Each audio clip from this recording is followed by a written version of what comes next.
Uga have the bagucha HGC တိုင်းလည်းလို့လည်းခေါ်တယ် have the bagucha ဆိုရင်သူက the bagucha လို့ပဲနှစ်ခုချမ်းမယ်သုံးပေါက်မြောက်မှာအပေါက်မှာတိုင်းမှာလိုလေးရထားမယ်ရေပွားသုံးပေါက်မြောက်တွေကိုထိုးထည့်မယ်စူးစမ်းစလို့လိုက်မယ်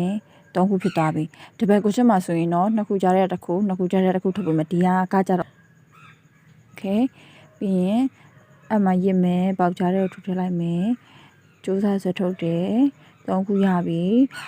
HTC မှာဆိုရင်သုံးခုလုံးကြားတဲ့ crochet တဲ့ထုတ်မယ်အဲ့လိုမျိုးပဲသုံးခုလုံးကြားတဲ့ကနေပြီးတော့ထုတ်မယ်လို့စောင့်ကြည့်ထိုးသားပေးမယ်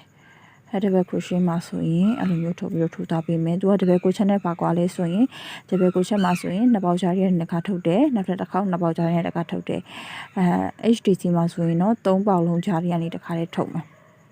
အားကြောင့်မို့သူ့ကို half double crochet လို့ခေါ်တယ်စုံထိရောက်သွားပြီဆိုရင်ပုံမင်းတစ်ခုကျင်မယ်ပုံမင်းတစ်ခုကျစ်ပြီးတော့အောက်တက်တဲ့အပေါက်မှာမထိုးနော်ဒီအောက်တက်တဲ့အပေါက်မှာမထိုးဒီဘေးဘက်ကအပေါက်မှာ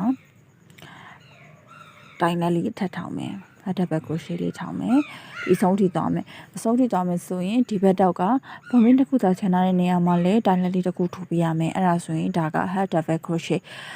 ဒီအောက်မှာက9တိုင်းရှိတယ်အပေါ်မှာလဲ9တိုင်းရှိရမယ်အပေါ်ဘလောက်ဘယ်နဲ့တက်ဆက်တက်အမြဲတမ်းတိုင်းလက်9တိုင်းရှိရမယ်ပြီးရင်ပုံမင်းနှစ်ခုစာချန်တဲ့နေရာကိုလဲတိုင်းလက်တစ်တိုင်းနေနဲ့မှတ်ပြီးတော့အဲ့အပေါက်မှာလဲထိုးပေးရမယ်